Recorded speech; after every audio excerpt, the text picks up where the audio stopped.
Yes, yes, yes. I got Virginia 1 and Virginia 2 in here for episode 27 of the Locked In Athlete podcast, where whatever these idiots are doing in the background doesn't matter, all right? These are obviously two savages and two incredible quarterbacks, but we are working today with the old Billy Wiles. And Billy came into my life last year, and it's been like a brother ever since, man. It's been pretty awesome.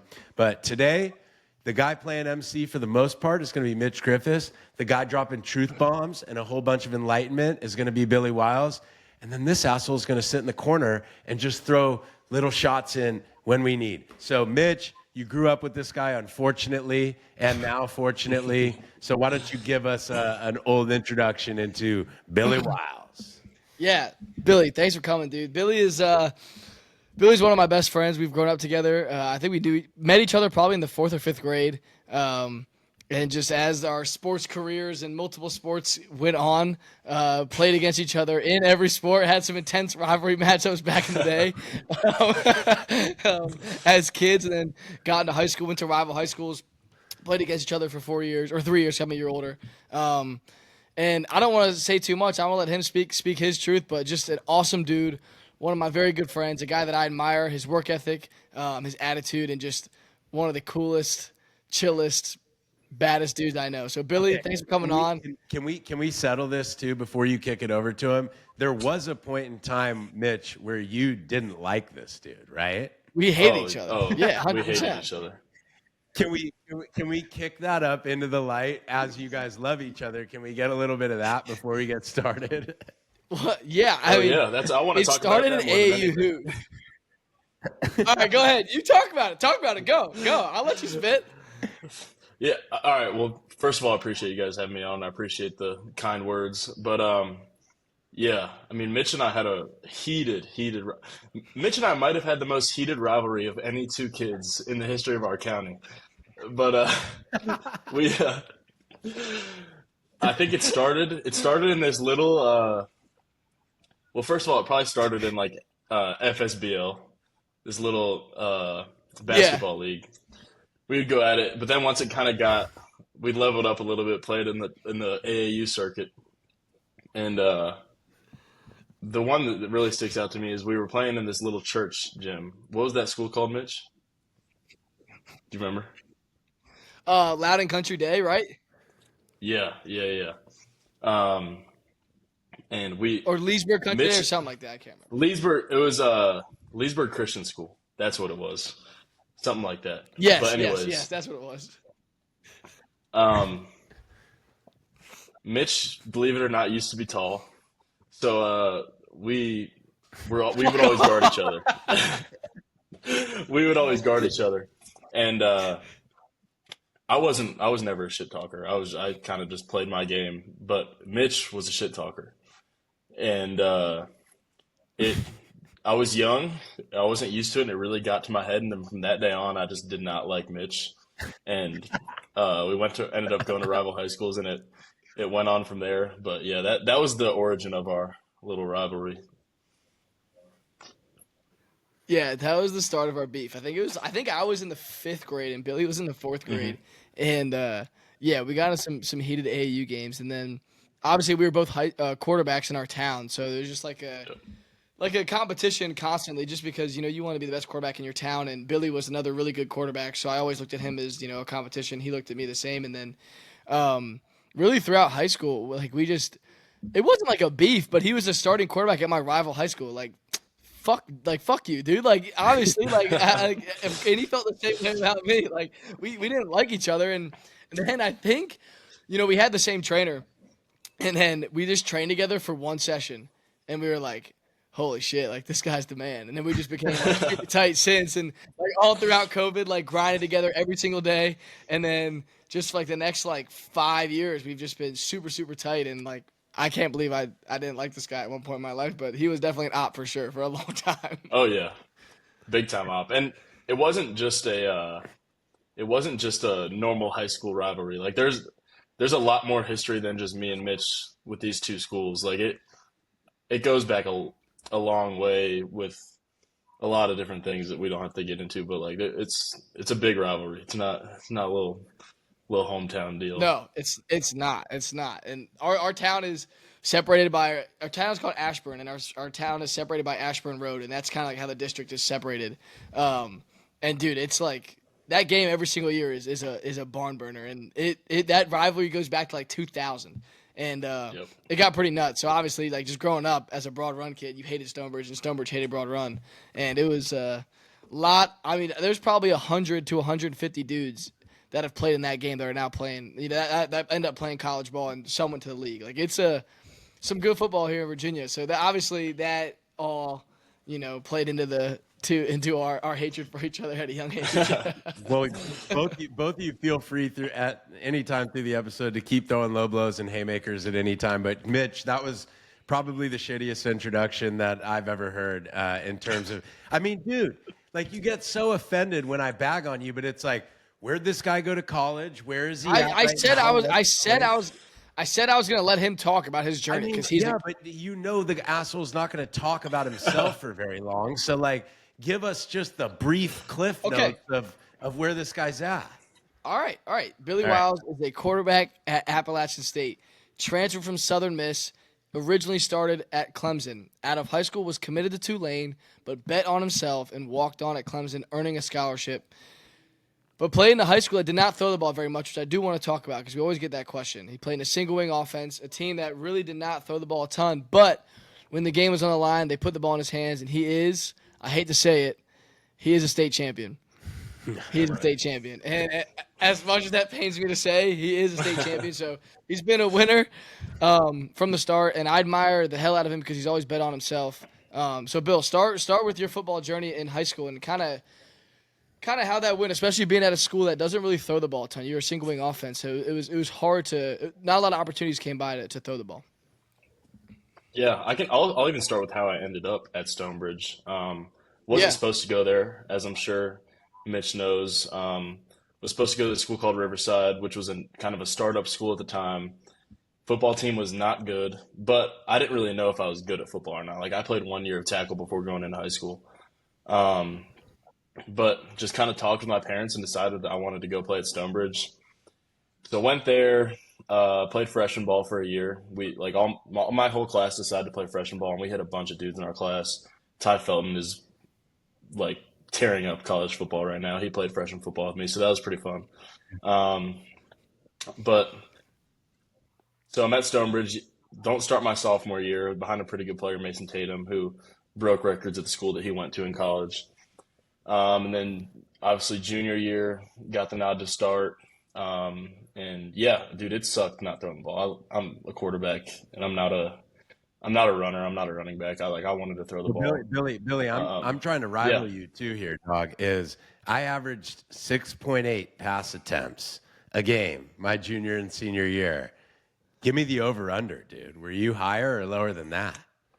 I was usually in the teens, but like we opened it up because of the dudes we had on our team. Like we had good receivers. Ty was really good, and then we had a kid named DJ Cobbs who really should have been playing D1 football. He just it was unfortunate. He didn't really get the opportunities he should have because of COVID. But we had really good receivers, so we opened it up a lot in our offense with our coach was 16 passes a game. So I think when me and Billy played my senior year, I think I had more attempts in the first quarter than he had the whole game. Oh yeah, dude, you threw the ball like 50 times that game. Yeah, I think I had like 57 attempts or something stupid. That was insane. Yeah, fuck that game. I did not like that game. But it's a great game. You guys should go check it out. Broad Run Touchdown Club 2019, Broad Run versus Stonebridge on YouTube. Check it out. Don't watch it. Do not watch the Stonebridge offensive plays. But so junior year, we had a good year. Ended up going to the state championship. Ty Felton though, so Ty obviously was our best player by far. He tore his ACL mid-season. So but like I said, DJ Cobb's really good receiver, stepped up. We go to the state championship. We end up losing in a tight game. We were down 21 points, lost 28-21. It was a heartbreaker. That was the second state championship I had lost in high school already, which was kind of a Stonebridge thing at that point. Like we didn't win state championships, we got there. But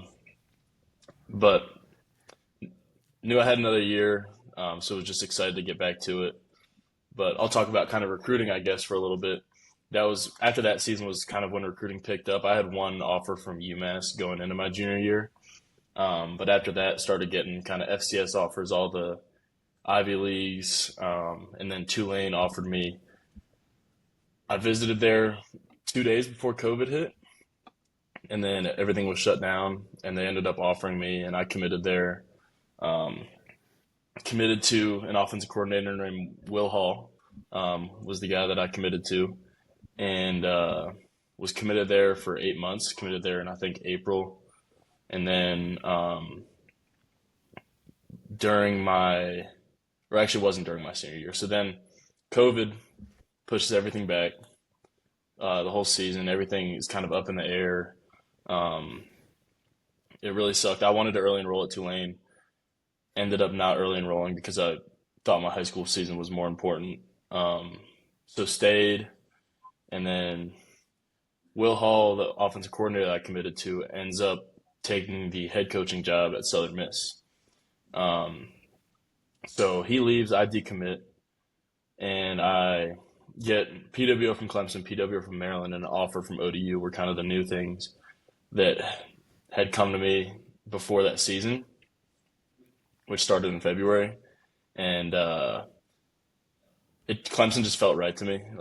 I just felt like it was what I wanted to do. Baker Mayfield had just torn up college football, being a walk on, and it was kind of just inspiring. And I wanted to bet on myself. I felt like I could play on that level, so took that opportunity. But before we get there, played that season in the spring. Ended up winning the state championship on a walk-off one-handed catch, which was pretty badass. The dude who caught it is now starting at safety for JMU. Really, really good athlete.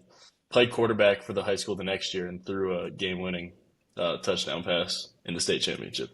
So he was Mr. Clutch. I'll interject here for Bill. So Bill's high school, I mean, they play in the state championship probably every year.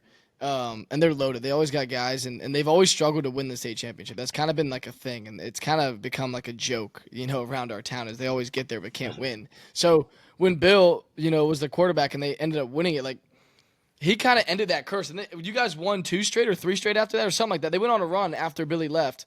But really, he was the guy that kind of started that without his best player, who ended up going. Did Ty go to college, right? Ty early enrolled? Yeah, he early enrolled that January. So, and for people who don't know, Ty Felton is a leading receiver in the Big Ten right now, and one of the leading receivers in the country. Like, dude is tearing up college football. Like, he's having an unbelievable year. So Ty's and Billy's great, and ended up not playing their senior year, and Billy still won the state championship versus one of the best teams in Virginia, year in and year out. So I don't think people, like, just to kind of put that out there, he kind of changed the tide for his school. As much as this pains me to say, they never really won it until Billy got there. He lost twice, finally won his senior year, then they went on a run where they won, 3 and 4 years. So just a credit and hats off to Billy. Just kind of show the winner that he is, and then obviously betting on himself and going to Clemson is just that's what I was going to say too, is like when you talk about changing the tide, you're talking about being somebody who kind of is that needle mover for your program in high school, and somebody who is able to overcome that hump. And you kind of gave us some of the back of it there, Billy, but like, I would say that being a needle mover is having offers to college and saying, you threw it out there so casually, which is why I like to take over the microphone from time to time and actually gas you up a little bit. Like, that's not a fucking simple decision, dude, to say, like, Dabo's got a hell of a program. Clemson's an awesome program to be a part of, obviously, just culturally and what they stand for and all of those things. And that's at the top of college football. So, like, you have that opportunity, but give us even more into the thought process of, like, you're committed to Tulane, you have that. The guy leaves, so you have ODU, you have a couple other opportunities that you have, and you make the decision, like, no, I'm going to bet on myself, because people don't know yet, but they're going to find out that, like, this is a bit of a theme with you, is, like, just being willing to kind of walk your own direction. So, like, where does that come from? Just, like, what's the thought process there on thinking outside the box and not falling in the traditional lines of this is how it goes, and saying, no, it kind of goes the way that I fucking decide it's going to go. Like, how'd you get there? Yeah, I mean, my goal has always been, since I was in middle school, was to be an NFL quarterback. I have it written on my door at home. It says there's 2 pieces of paper. One says Division I FBS, and then under that it says NFL. And that's just always been my goal. And my mom, both my parents were really good athletes. Dad played baseball, mom played soccer, but my mom played at the highest level that you possibly could. She was on the U.S. national team. And one thing she always told me was like, if you're gonna chase your dreams, you can't have like a backup plan. You can't fall back on something. So she supported me in that decision. My dad did too. And it wasn't. You're right. It wasn't an easy decision. It wasn't just kind of the blink and the decision was made. It took a lot of time and stress, but it just felt right. And I'm also big on just feeling like kind of where your heart tells you to go. So I just followed my heart and went to Clemson on a PWO, and it was one of the best decisions I've ever made. I love it, dude. When we talk about like who we are as quarterbacks, Billy, like, you know, if anyone were to ask me, I feel like we all have our own little thing that kind of separates us or like is our calling card or identity. Like mine would be my ignorance and competitive temperament. Like I just know that I'm going to be the guy, like, and I'm going to do anything that I have to in order to be that guy. Like Mitch, you know, Mitch is a man of many different faces, so like I could see a lot of different things here, but I think it would be in the same category. Dude, it's a compliment. Fucking relax, all right? Relax, all right? So, Billy, when we talk about you as a quarterback, like, you know, what do you think are the things that have made you successful? You started games in college, you won a state championship, you've done a bunch of these things, like not only the balls to bet on yourself, but also like as a quarterback, like what do you think your thing is, or who is Billy Wiles as a quarterback just in general? Honestly, and I was talking to my parents about this the other day, I think one of the biggest things is at heart, I'm a walk-on, and I always will be. So like that's just something that I carry with me, and it makes me work harder. You know what I mean? Like there's just something to it. I remember we do like senior speeches at App State during camp, and one of the walk-on receivers, everyone talks about who their heroes are in life, and he said his heroes are the walk-ons, and that really kind of hit home to me because it's different. Like you don't you don't get the same opportunities other guys do. You have to really work to kind of even be looked at and given a chance. So that's just something that I've always carried with me. I think it's the reason that I won the Southern Miss starting job last season, and it's the reason that I compete the way I do. For sure, Bill. And so you start at Clemson, you earn a scholarship, right? And then it comes to the point where they bring in Cade Klubnik, a young kid, has a lot of success early, and you decide to leave and go to Southern Miss. Take us kind of through what that process was like, why you decided to leave, and why you chose Southern Miss, and what the portal was like.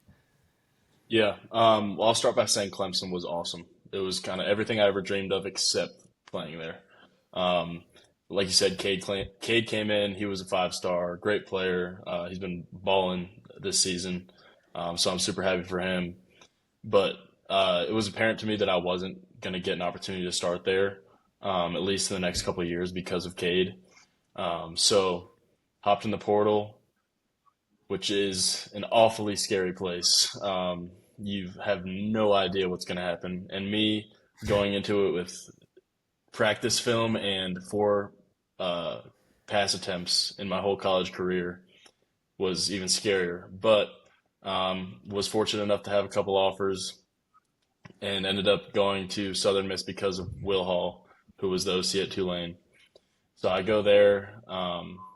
Just, again, one of those things that just at the time felt right. It was a guy I trusted, a guy I knew. So made the decision to go there. And you want me to talk about kind of everything that happened there? Just for the Hell yeah, year rip and a it. half or I 2 mean, for years? sure, because this is like this is where the journey begins for you. So yeah, this is where it all starts. Yeah. Yeah. So Southern Miss, I get there in the spring, and I'm competing with a dude who transferred from Houston. Good player, one of my best friends to this day. So we're competing. I end up winning the job in camp that August. And so first game was Alcorn State. Throw 3 touchdowns, feeling like I'm the best quarterback in the world, on top of the world. And then we go to Tallahassee, week 2. And I went into that game thinking we were going to win, which I think you have to as a quarterback. Um, but it was very apparent early that we were not going to win. Um, so that was crazy, a great experience though. I wouldn't trade it for anything in the world, but yeah, it was painful physically and mentally. But yeah, we just go on the rest of the season. I ended up starting 10 games there, the first 10 games. Um, Hurt my hand in the 10th game against Louisiana, my thumb, and couldn't really throw it the way I needed to. Backup went in, and it wasn't the dude I was competing with. It was this dude named Ethan Crawford, really good athlete, really good player. He goes in, and we win the game, and the coaches kind of decided to ride that momentum because we weren't winning. We were 2 and something going into that game, 2-7. Yeah. It would have been. So we had won the week before, and then we went into this game and got hurt. He won the game, played well, so they decided to go with him the rest of the season. The next week was Mississippi State, and I didn't start that game out as bad as I wanted to. That one hurt, but he went out, threw a touchdown the first drive. We were playing well, and then we kind of got behind, and he got hurt. So I went in, we made a little comeback, and ended up, I think, losing by 2 scores, but it was closer than the score showed. And then next week we played Troy, and I didn't play. But that season, it was one of the most like emotionally challenging things I've ever been through. Being the starter, kind of starting hot, feeling like you're on top of the world, playing a big team, just having that experience. But it was a crazy year. And Mitch, I know you kind of went through a similar thing at the same time, but Yeah. just like kind of losing, knowing it's your team, and then watching somebody else go out and play when you feel that it should be you in your heart it's a thing you can't really even describe. But one of the Yeah. hardest things I've ever been through. But stuck it out after that season. I wanted to be at Southern Miss, wanted to be the guy at Southern Miss, so I stayed. That spring, they brought in Tate Yeah. Rodemaker from Florida State. So competed with him and Ethan that spring. Ended up not winning the job. So I got in the portal and headed to App State, and since then just been a mountaineer, give my all. So, but it's been awesome. It's been a crazy journey. A lot of twists and turns, but I wouldn't change it. Yeah. So let's go back to your time at Southern Miss. And so you start 10 Yeah. games, get hurt in the 10th game. Then you watch a guy, and you guys aren't winning. You get hurt, you watch a guy go in there and win. Right? Kind of talk about what that feels like, because I went through something similar. We hadn't won in like 3-4 weeks. I don't play versus Pitt, and we actually ended up winning versus Pitt on a game-winning touchdown. And that was probably the hardest point of the season for me, because I have to go into the locker room, put on this face where I'm smiling for my team because we won, Yeah. but I don't even get to be a part of that. And we haven't won in 4 or 5 weeks. It's just like, damn, man, I'm just so hungry for a win, and I can't even be a part of this. So kind of talk about that and what that was like. 'Cause I know that was probably really tough. So hard, man. So hard. Yeah, and you want to be happy for your team, and you are. Like, you're happy. You're seeing guys party it up in the locker room and stuff, and you couldn't be happier. But, like, there's just this feeling in your gut. You're like, man, like, that might be it for me. You know what I mean? Like, that might be my Yeah. job gone. Like, what does this mean? Like, you start kind of thinking about the future. It's one of the hardest things ever. And that feeling, I don't even know how to describe it. It's weird. It's so many mixed emotions. Yeah. But overall, like, I remember eating canes on a curb outside the bus with my mom after that game, kind of just talking about what's going to happen, like what's next. Yeah. So it was a roller coaster of a game. So it's a lot of emotions, happy, sad, mad, whatever they may be. But it was unreal. Yeah, no, that's a tough. I know how tough that is. It sucks. And like you said, you alluded to it, just watching another guy, it hurts when another guy's in your spot because obviously you want to win, but it's another guy leading your team. And then you see all those guys in the locker room like high-fiving him and giving him hugs and be like, bro, you're the man. Like, you did it. And you're just like, fuck, dude. Like, Yeah. You gotta sit there and kind of Hurts. just be around it and swallow it. It hurts, bro. It hurts like hell. And then your coaches probably pull you into their office and tell you you're not starting the next week. And Yep. now your worries kind of come true. So how did you deal with that? What kind of mindset did you have going into the next week after getting benched, and who did you lean on in those few weeks? That's a great question. Who I leaned on, obviously my parents, mom and dad, were awesome. They always have been. Leaned on them big through it. This guy named John Beck, he works at 3D QB, and I had been kind of meeting with him, talking to him since my days at Clemson. Still talk to him to this day. Amazing dude, and he kind of he played in the NFL, played at BYU, but he just mentored me through it and kind of made sure that I stayed the same person and stayed who I was throughout that week of practice and the weeks throughout the rest of the season. But it was tough. But like, yeah, for me, I tried to stay the same, do the same things that I did every week, watch the same amount of film, do the same amount of work, watch the same amount of movies that I did. Like, I just try to be the same guy.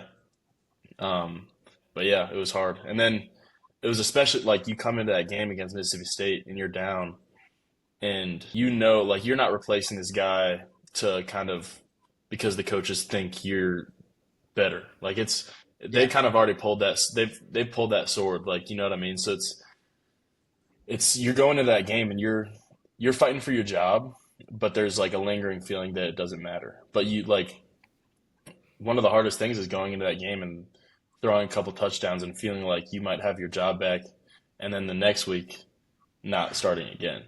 You know what I mean? Yeah. Yeah. So it was tough. It was a really just weird couple of weeks, tough couple of weeks, but that's what quarterbacking is all about. It's a roller coaster. Yeah. Yeah, for sure. And I get DM'd all the time, like, I just got benched. What do I do? And Bill, I'd love to hear how that week was for you, because it's like, all right, do I have the same positivity that I always have at practice? Well, then does that show guys that I don't care? Or does that show that Right. I'm still for the team? Or do I act negative? Not negative, but am I quieter? Like, as you go from this captain leadership role to now you got to take a step back, but you don't want to, show off a negative or sour face and look like a sore loser, but you don't want to be happy-go-lucky, because you're not. You want to be authentic. Right. So kind of how did you act? How did you deal with that week? I know you said you want to be the same person, but you're in a different role. You had to take a step back.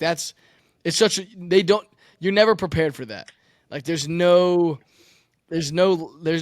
in life is going to get you ready for when you get benched. It's a hard pill to swallow, and it comes at you fast. Yeah. Truthfully, like, so at Southern Miss every Tuesday we went against the defense, even late in the season. So like usually in those practices, I'd throw a touchdown, throw a completion, whatever. It's kind of, okay, whatever. I'm just getting ready for the game. But in that week, like when I knew I wasn't starting, it was like, honestly, it was kind of a fuck you. Like anytime I had a play, I was like, damn right. You know what I mean? Like it was like, I always felt like it's so different being a starting quarterback and being a guy who just lost his job and feeling that you shouldn't have. Yeah. So it was just, I tried to be the same guy leadership wise because I felt like I owed it to my team. Of course. But yeah, there was definitely an anger that I played with that week, and definitely in the game against Mississippi State that was different. But yeah, towards my teammates and in practice, I tried to be the same kind of vocal leader. But like you said, like it's a nuanced thing. Like there's no right way to approach it, but you just kind of have to be who you are, do what you feel is right. And did you feel that week at practice? Like did you feel like there was a sense of freedom in the way you played? As in, like, all right, well, fuck this, dude. I'm benched. Like, they're not like we can't get any worse than this. I'm just got there and fucking rip it. Like, did you feel a sense of freedom or a weight lifted off your shoulders when you were throwing the ball at practice? I would say it was 50-50. Like in a team setting like that, Exactly. Yes, 100%. Because you kind of let loose against the defense, and you're just like, all right, I'm just gonna rip it, whatever. But scout team periods, routes on air, whatever, you might be trying to look perfect, and kind of to prove it even more, even though like you trying to be perfect is actually doing the reverse effect. Like you're just doing yourself a disservice. But Yeah, Yeah. like there were moments when I was just letting loose and having fun, or being mad, I guess not having fun. But and then there were moments where I was trying to prove myself too much, I guess. Yeah, for sure. Again, it's a hard line to follow. I remember when I got benched Crazy. for the second time this past year. Like Coach Clausen's huge on, he calls it chinning the football. So anytime you're a runner, you have to chin the football high and tight, other hand off the ball. Yeah. And I scrambled out of the pocket, and dude, I was holding that thing like out here, and like I was doing it on purpose. Like it was like a fuck you, yeah, moment. I was holding it as wide as I could, and I knew I wasn't playing. I knew I was transferring. I knew I was out of there, and it was the last week of the season. It was like Thanksgiving practice. I was like, dude, fuck this. I want to be home at Thanksgiving, dude. I'm not playing tomorrow. Like I'm hurt. Like this is like fuck this, dude. I'm out. So I was scrambling with the ball, and he just starts ripping me. And I just remember just like walking back, just laughing. I was like, bro, like this is so fucking stupid. Like, well, like Yeah. this is just like this is the best football I've played at practice in the whole year because I just don't give a fuck Yeah. anymore because I don't have Mhm. all these eyes watching me. And then I remember just talking to the starter, one of my good buddies, Michael Kern, and he was like, bro, like being the starter, like you just get nitpicked for everything. I was like, yeah, bro, this is why this has been the best week of my life in practice because they don't give a fuck what I do. Yeah. Like I'm just out here just So ripping it. different. I'm not getting nitpicked for every little thing, and it's like it's such a weird feeling.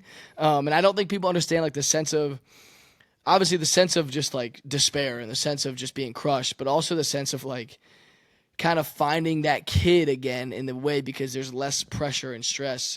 You know, it becomes that game and less of that job, and it's such a weird dynamic. But okay, Super weird. so you come back to Southern Miss. You compete for the job. They bring in Tate Rodemaker, and guys, I'll say it so Bill doesn't have to. Southern Miss made the wrong decision. Look at how they're doing this year offensively. I'll let you guys be the That's judge. absolutely true. Now let me recap this too, Mitch, just All to right, go. Yeah, go ahead. put in perspective like what Billy's all done here, right? Is like Billy turned down Division One scholarship to go to Clemson as a walk-on.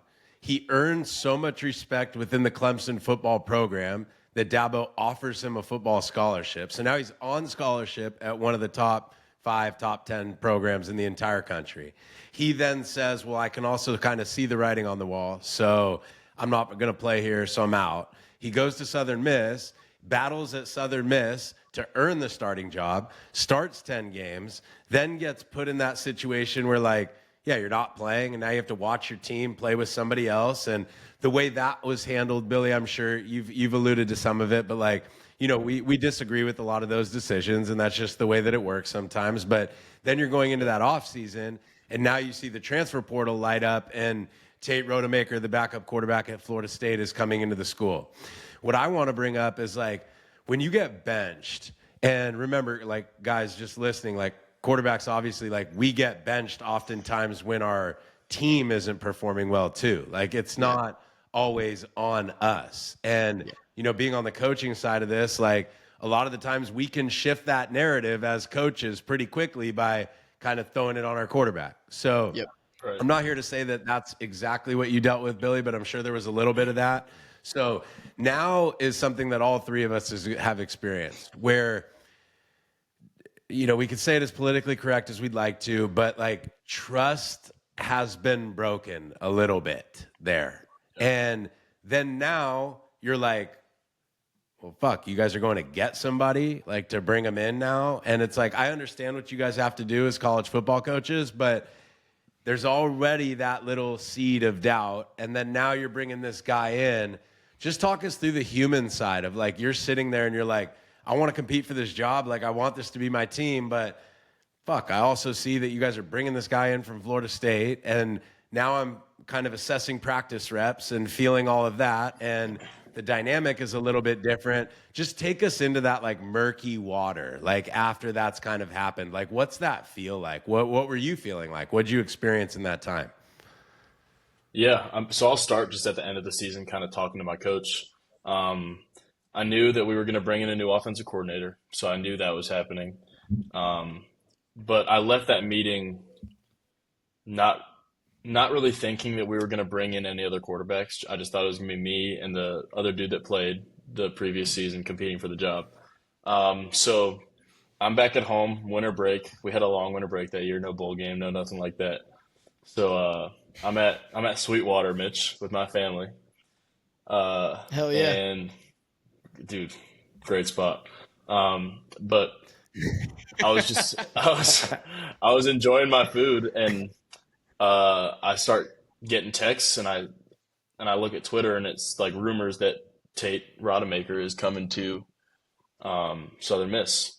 So I just I'm talking to my parents like, what in the hell am I gonna do?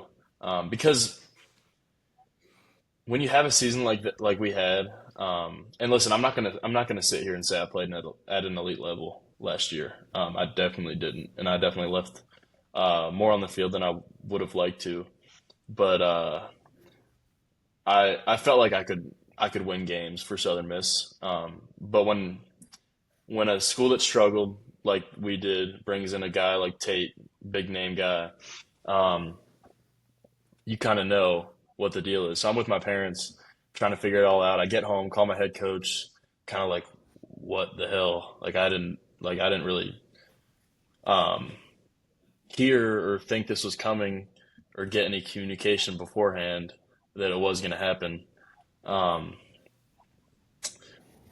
but yeah, it was like I got hit in the back of the head with a brick that I didn't see coming. Like it was crazy. So I'm trying to.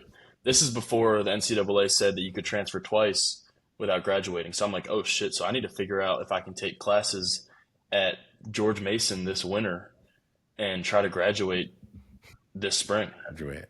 Like, so I'm scrambling, and then ultimately I decide I'm like, fuck it, I'm gonna stay and win this job. This is my team. These are my guys, and I'm gonna stay and win it. And that spring came and went, and didn't happen. Whatever happened happened. Um, so I ultimately decided to leave. They had changed the rule that you could transfer again, and then I graduated from Southern Miss in August. But it yeah, it threw me for a loop because I was like, oh shit, I got to go, and then I said, no, I'm gonna stay and stick this thing out.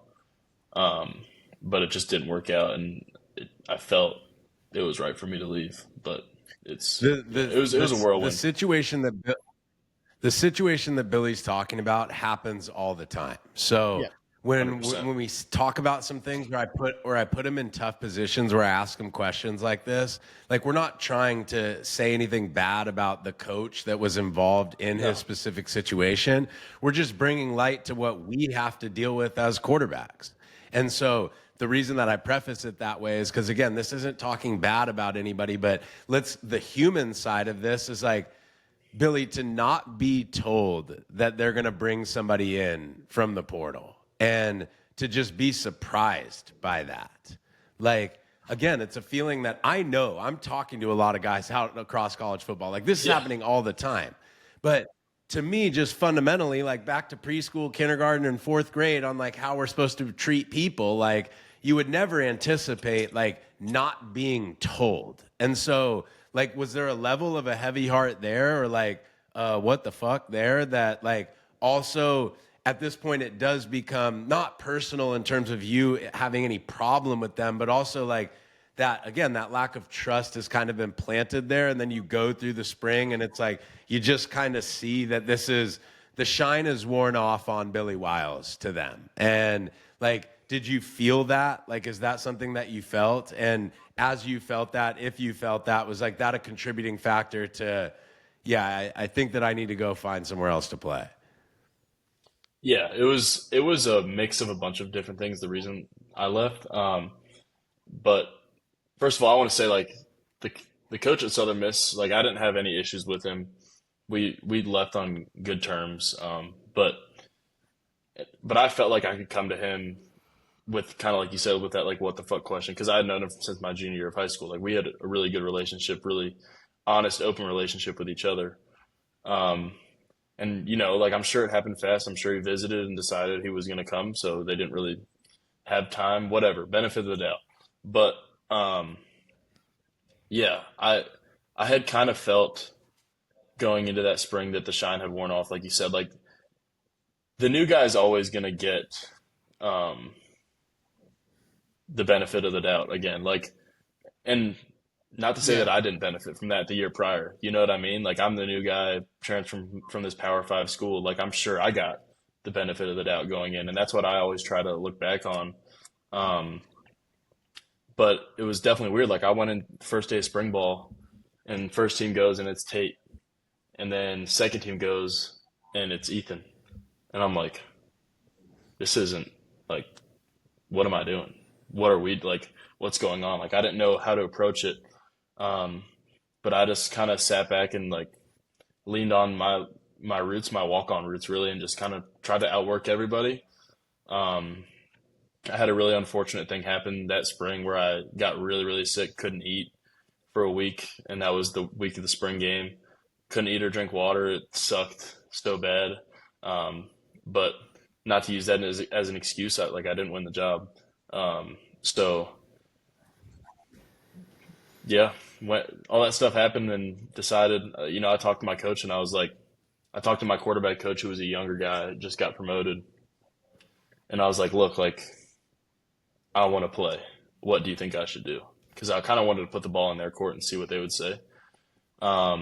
And push came to shove, and they were like, yeah, like you're probably not going to play here this season.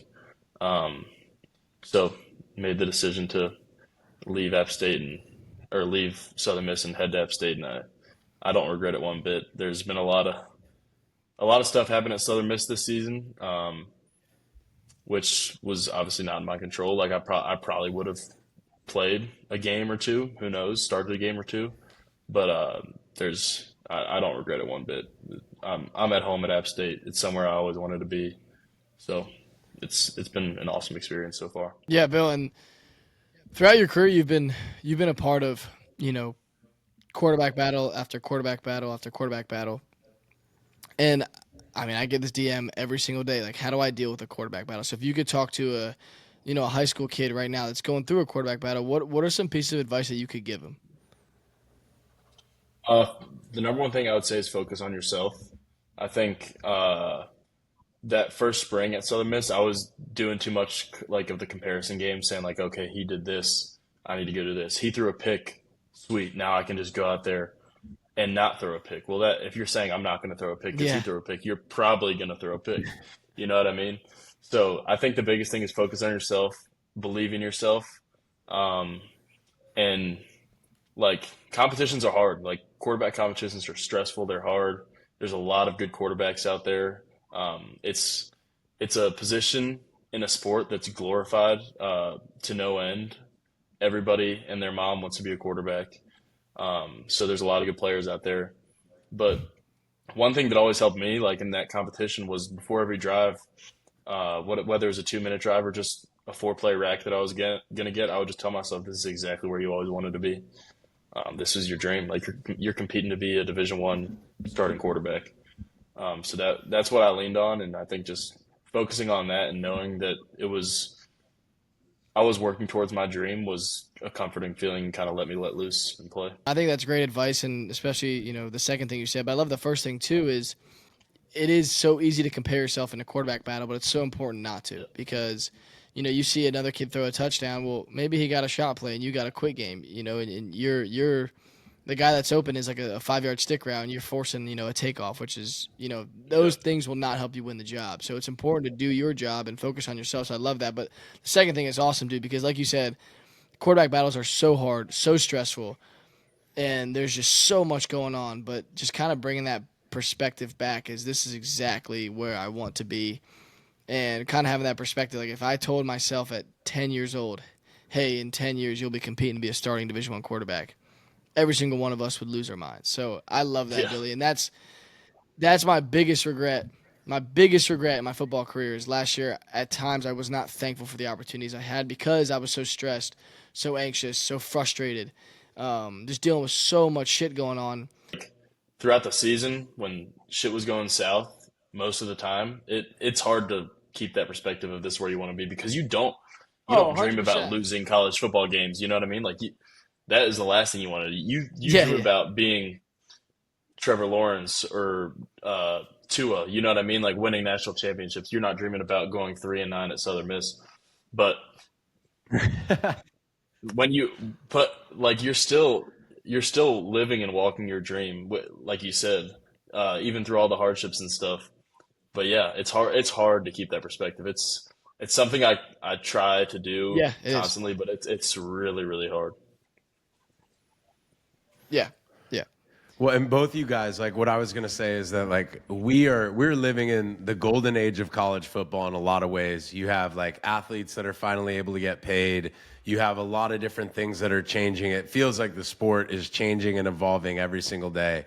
And you guys have lived through it because at the start of your careers, like that wasn't the way things were. And now you guys are both still active in your careers and we're in a completely different landscape. And Billy, this is your episode. So like when you talk about somebody who's had the perspective of going to Clemson for a couple years with Dabo Sweeney to then going to Southern Miss and being the starter and then getting benched and then having a guy recruited out of the transfer portal and then having that happen and then you go to App State, it's like you've tasted a lot of flavors in college football, dude, a lot. And Yeah. I think that's becoming more of the norm than anything else, dude, honestly, is Yeah. like that you expect to finish at the school that you started at, like you are expecting to be in the 2% out of the 100. Like I would love to see the updated data in real time on just how many guys actually finish at the school that they go to. But long story short, what I'm asking for from both of you is a little bit of perspective just to, and Billy, let's start with you. Like, you've been in 3 different programs at different levels, different, all of it is different. Like, what are the things that you notice that are changing across college football? And how about like how wild the different cultures can be truly program to program, like how different that can be? Yeah, I mean, so I'll start with the cultures. So I'm not gonna say schools or whatever, but like there there can be a huge difference in culture, accountability, stuff like that from program to program. It changes everywhere you go. I've been lucky enough to be in a couple spots that have really really good cultures, really good high levels of accountability, people who care about you and take care of you. But yeah, like I know friends that have been places that are terrible. Like it's weird, and I think the transfer portal and NIL kind of add to it a little bit. I don't think I don't think the money really adds to a bad culture like people think it does. Like people outside the locker room might think that like the NIL conversations and money might break up a locker room. I haven't really seen or experienced that too much, but just the portal, it's a nightmare for coaches. I'm sure the transfer portal, people leaving and going and trying to figure all that out. Um, and obviously, I've transferred twice, but I'm not going to sit here and act like I love the transfer portal. Like I'm at Clemson and they bring in a transfer quarter. Clemson doesn't bring in transfers, right? Except one quarterback this one year that I was there. So I probably don't ever leave Clemson if the transfer portal is not a thing. You know what I mean? Like, because other dude doesn't come in and I get reps in camp and I'm a little happier than I am when I didn't get any reps in camp. You know what I mean? So it's a crazy time in college football. I think it's going to keep changing a lot over the next couple of years, probably next decade. Um, but yeah, it's been a whirlwind, and I benefited from the transfer portal. I've been hurt by the transfer portal. I've benefited from NIL. I don't want to. I'm not positive about this, but I'm pretty sure I've been hurt by NIL in terms of competitions and things like that. You know how that goes. Um, but yeah, it's times are changing, and it's crazy. But like me and Mitch were talking about, it's been a dream come true. So just gonna keep battling. Wondering if this guy's audio and video is skipping out a little bit. This guy is in Boone, North Carolina right now. Boone, North Carolina. And we haven't turned I this was into a just gonna news say. episode yet, but the guy's dealing with natural disaster down there. So I think we can be a little bit patient with this. And if it ends up being blocky as shit, then we'll have a Hollywood production here next time you come out to the house. But that's a hell of an answer. Mitch, as you get going just on the transfer portal in general, like what are your thoughts with it? Because I think it's it's easy to glamorize through our perspective the really good side of it and then the really negative side of it. But like all things, the reality is it's gray and in the middle. And you're looking at a guy right here who started 30 college football games and never got a dollar. And when I tried to transfer, they fucking blocked my release to transfer, and I had to go to a fucking junior college and take 30 hours just to be able to go back to school. So it's like, thank God we have the transfer portal, so that doesn't ever happen again. But then at the same time, like, it's kind of a runaway train that we're trying to stay in front of, but it just keeps running away. So it's like, how the hell do we get back in front of it? So like, Mitch, your experiences through the transfer portal and your overall thoughts on the transfer portal, like what say you? Where are you at with that? Yeah, like I don't love it, but it's necessary. And the reason I have mixed feelings about it, like for me, for all of our experiences, it was, it was to benefit ourselves and not and in different ways than one. Like Austyn, you entered the portal because you wanted to challenge yourself and you knew that there was more you could achieve and it was not going to happen at Wyoming. I have no problem with that. Let's be clear, though. I didn't enter the transfer portal. I asked for my 5-year scholarship papers back. Yeah. And he said no. Yeah. So, yes. Your reason for – sorry, I'm talking about your reason for transferring was valid. Right? I have no problem with that. I was told to transfer. I had no choice. Billy was either going to sit there and never play down a football again or transfer. So, like, I agree with it for all those reasons.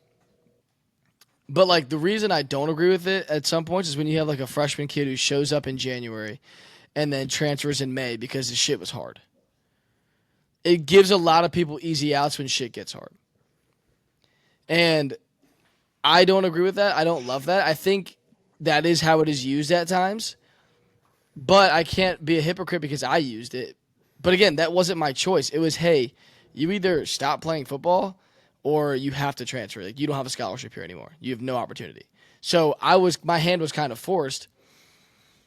But in terms of, running away from competition or running away from things that are hard, the college football is very hard. It's the hardest thing all of us have probably ever done. It is so hard. Just physically, mentally, there is just so many layers to it.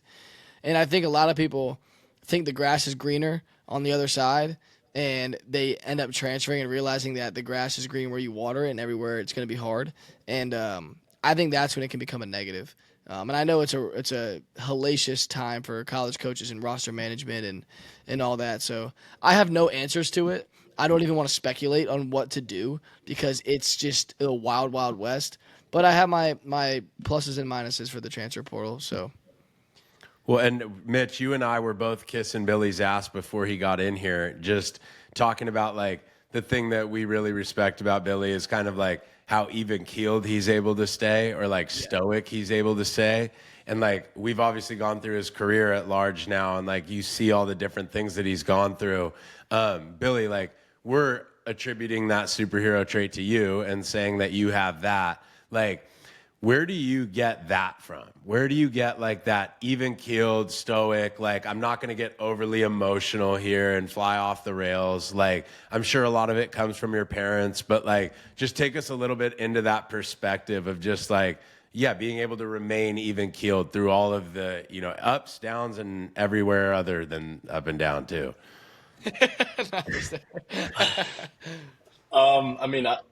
First of all, I'm not always even keeled. Like game time, losing a game, whatever. Like shit's hard. Like you know what I mean. Like it's not easy to stay relaxed. But I probably first learned it from playing against older assholes who thought they were gonna be these big bad basketball players and didn't grow since 4th grade.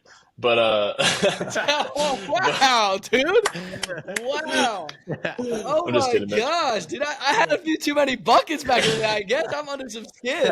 I got real estate, dude. I got real estate rent free. I'm living. Oh no, but I do attribute it to my parents for the most part. But I think it's just kind of how I was raised and how I've always competed. I've never seen the benefit in losing your mind. There isn't one. And this sport and this position, there's so many highs and so many lows that if you try to ride a high, you're going to crash down. And if you if you believe that when you're in a low point in your career and your life that it's not going to get better, it probably won't. So you just kind of have to figure yourself through it all. And I'll say, like, at Clemson and even part of my time at Southern Miss, I don't think that I really was a stoic guy. I think I didn't really know who I was, so it's hard, kind of battling through adversity when you don't really know who you are. But as you find yourself, you figure out ways to just kind of get through stuff and how to deal with things. And mine has just been kind of remaining who I am and being a relationship guy and just battling through things with hard work has really been the way I push through things. I feel like there's nothing you can't fix with a little bit of work. I mean, look at this guy just dropping truth bombs, dude. All right. Well, that was a mic drop. Trying. So now, I'm trying.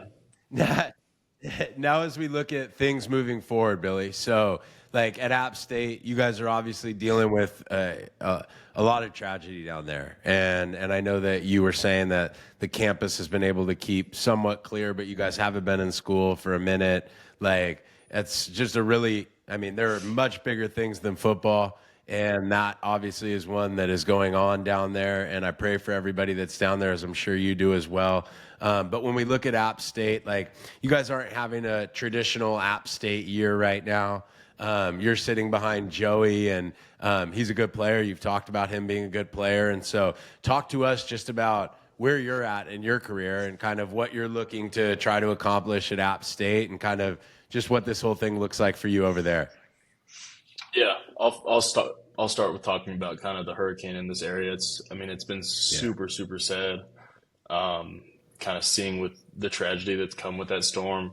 But I have to say, like, the people here in Boone and just the people in this area, it's been awesome to see them come together and just help each other. And like, we've been blessed enough to like be able to help as a team, volunteer at a church, kind of giving people food that they can take back to their town that was just crushed by this hurricane, or organizing the food in the church. I mean, this church was filled to the brim with generators, food, clothes.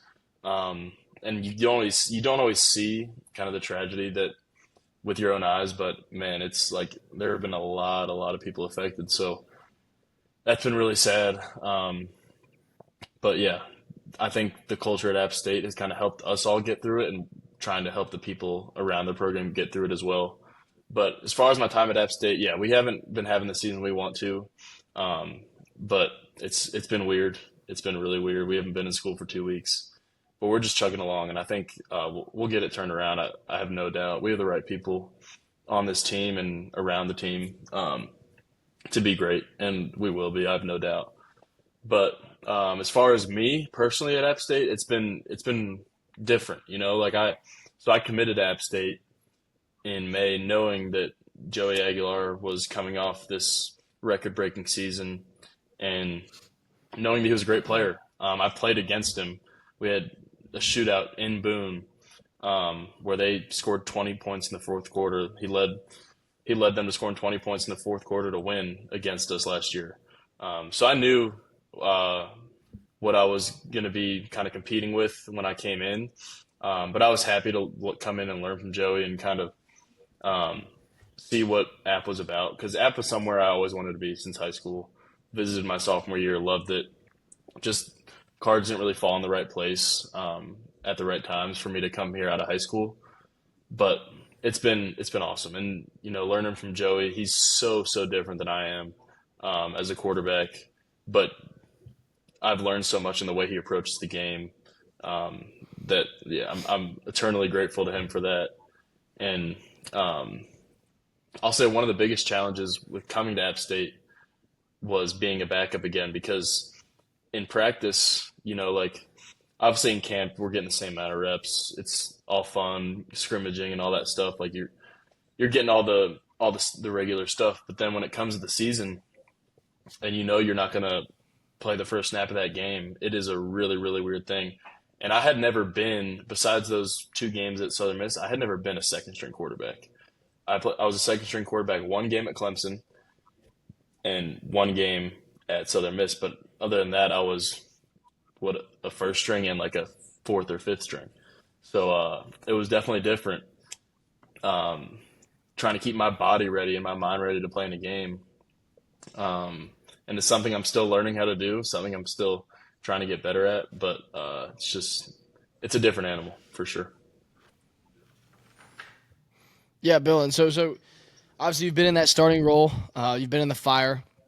And now you're kind of taking a step back, and you're in the back seat for this year. And obviously next year we know that you're going to crush it and take App State to the Sun Belt Championship. And Appreciate it. but what are the benefits of kind of after going through what you've gone through and kind of sitting in the fire and just dealing with all the bullshit that you had to deal with? What are the benefits of kind of taking a seat back this year and just kind of having some time to still play football, but just reflect and kind of relearn just everything and get back into the groove, but not be shoved right into the fire right away? Yeah, I mean, truthfully, I would love to play right now, and I think you know that.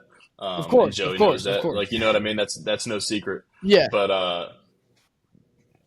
I've learned so much. Like, just trying to be a guy that helps the team win and not focus on my stats and my touchdowns, and just trying to make myself better for the team rather than for myself is something that I've kind of learned throughout this off season. And then, like I alluded to earlier, just Joey approaches the game in a very relaxed way. Not to say he doesn't prepare, but like he knows how to get his mind in a state where he's relaxed and can just be himself and play. So that's something I've learned a lot from. And if I was starting here, that wouldn't be. I wouldn't have learned that. So that there's always benefits to kind of taking a step back, just trying to get my body and my mind and my arm better every day. But yeah, I'm just learning, and it's been awesome. Kind of got thrown into this offense in camp and tried to roll with it. So it's been an awesome experience. Yeah, and I love App State. There's nothing bad I can say about it. So Yeah.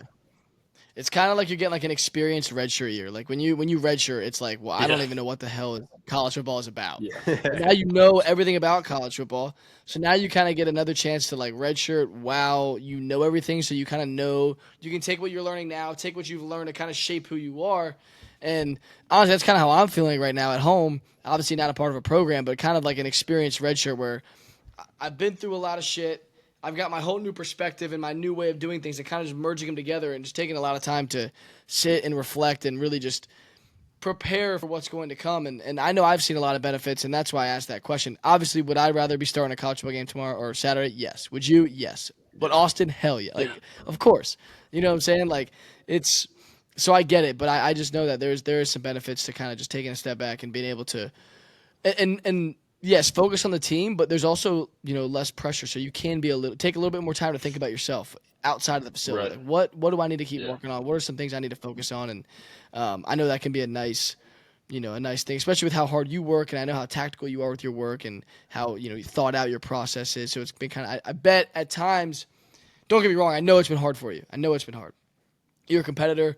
You've started a ton of games. You're a winner, and I know it's been tough. But I know at times there's probably just kind of trying to give that perspective to everybody listening that there are benefits in being able to take a step back and just continue to work on yourself, because this is a journey, dude. This is a journey, 100%. and we are obviously always continuing to improve on ourselves. So, No question about it.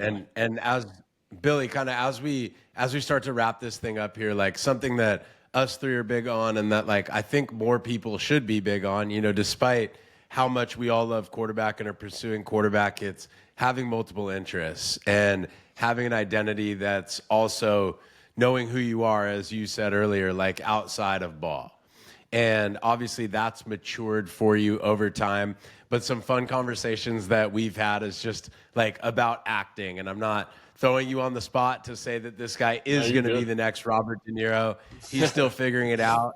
But at the same time, like we've had some cool conversations about our fascination with actors and like what kind of draws you to that. So I think that there are some things there to be said that are honestly similar to kind of playing quarterback in ways, but I'm not asking you to make that correlation. I'm just asking you to tell us like, yeah, so being interested in acting, bro, why and when did that come to you? Like, what's that about? Yeah, it's so really during COVID, which is my junior year of high school, me and three of my best friends, we just started watching movies every night because there was nothing else to do. So my friend had this little kind of basement movie theater set up. We'd go there all the time, eat shitty candy, shitty food, and get fat and watch movies. And that's kind of where it started. I wasn't really interested in acting when watching those movies. I was just watching movies for fun. Then kind of as it grew, kind of started paying more attention to it. And then the movie that really kind of fascinated me with it was Elvis with Austin Butler. He was Wow. Elvis.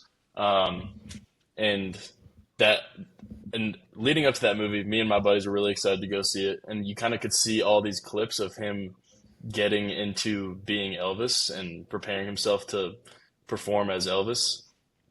And I kind of connected with it with playing quarterback and with playing football, because you give yourself up, you give your body up, Oh no.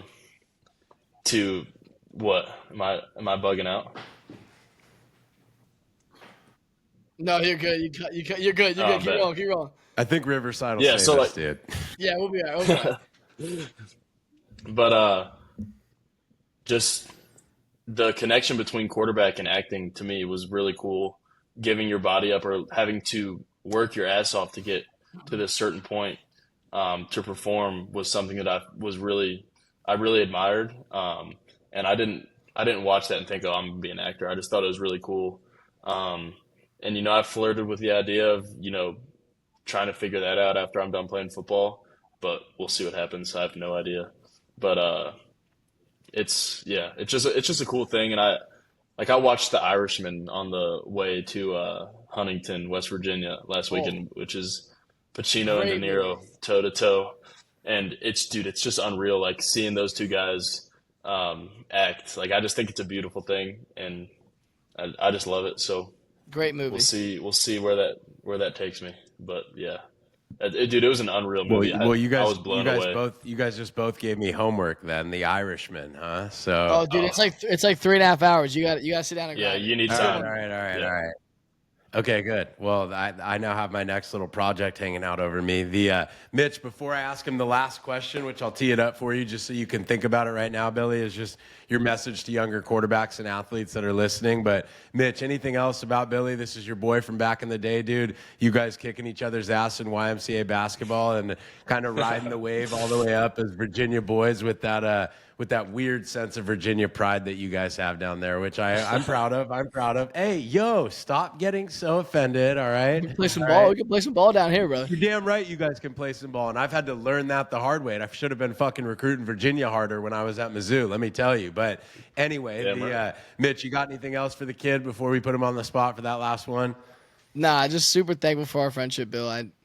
You know how much I care about you, how much I admire you. You're a guy, you work your ass off, and I really admire just how much you bet on yourself continuously. So I'm always rooting for you. I'm glad we could catch up. I know we get busy these days, so our phone calls are less and less. But every time we catch up, we a bunch of laughs and a bunch of memories. So I'm thankful for you, dude. I'm glad you could come on. Yeah, I No- appreciate you, no brother. doubt. I learned most of my hard work came from you. I learned a lot from you. So eternally grateful and love you a lot, man. I love you too, brother. Love you Oh too. I my appreciate that. God, Look at that. dude. Look at that. Melt me right now. No. Billy, what's your all-time record? What's your all-time record for brawler in high school, Billy? Well, I'm actually 1-2. 1-2. Games but that you started. Games that you started. Games that you started. Games that you started. 0-1, but there's an asterisk because of COVID. We didn't get to play. Yeah, We there would we have go. smoked. We would have smoked your little brother my senior year. Absolutely smoked him. You don't think so? Hey, I was on the field. I can't attest to that. I was not on the field. So whatever you want to say about that, that's fine. I was not on the field. That's all that matters. That's all that matters. That's all I gotta say. All right. But I love you too. This is yeah. I love you, man. Whatever. That's in the past. Well, let's finish this thing the right way then. Billy, you got a lot of lives you've lived, dude, in high school and college football. You've been through the single eye, like the not throwing the ball a lot, and then getting offers, betting on yourself, the whole 9 yards that everybody's listened to through the episodes. So you're operating off a multitude of experiences here. But now as you look at the athletes of Gen Z and these guys now that are coming up, just what would be the message from your heart that to them you would want to deliver, just as you know what they're about to embark on this journey, dude? Yeah, kind of as I was sitting thinking about it, the thing that I've kind of talked about a lot since being on here that I know Mitch lives by and I try to live by is just hard work. And I think for guys going into high school, being high school quarterbacks, or coming into college, being college quarterbacks, there's always ways to work harder. My freshman year, I didn't know what hard work was. I thought I was working hard and figured out that there was way more I could do. When I won my couple of games my last year, I think looking back, there was ways I could have worked harder. I think when things aren't going your way, there's ways to work harder. But no matter what, you can always find something to gain an edge on your competition or just on your past self, just to get better. So I think just put your head down and work, and what you want, it'll come. So Well, with this guy's hard work, the hidden thing in Locked In is that I'm trying to just build the future leaders of the world so that one day they just give me a ton of money or help me out with something that I need. And these two guys both are two guys that I'm pushing all in on. And Billy, like, I love you, bro. I appreciate you. We didn't even get to talk about our little bromance or, you know, that idiot KJ that you've had the opportunity to work with for a while. So I appreciate your time. I obviously love both of you, dude, and I'm super excited for what's coming to you at App State, and definitely excited for the next time you make it out here to Austin, Texas, and we get to rip some barbecue and head out downtown for a little bit with the fellas. Mitch, you got anything else for us? No, I had fun. I'm glad we got to do this. This was a good one. Hell yeah. Yeah, Billy, I go appreciate do it. it. We're saying prayers for Boone, North Carolina, dude. We love you. Tell your family that we said hello. And other than that, we're signing out, boys. Appreciate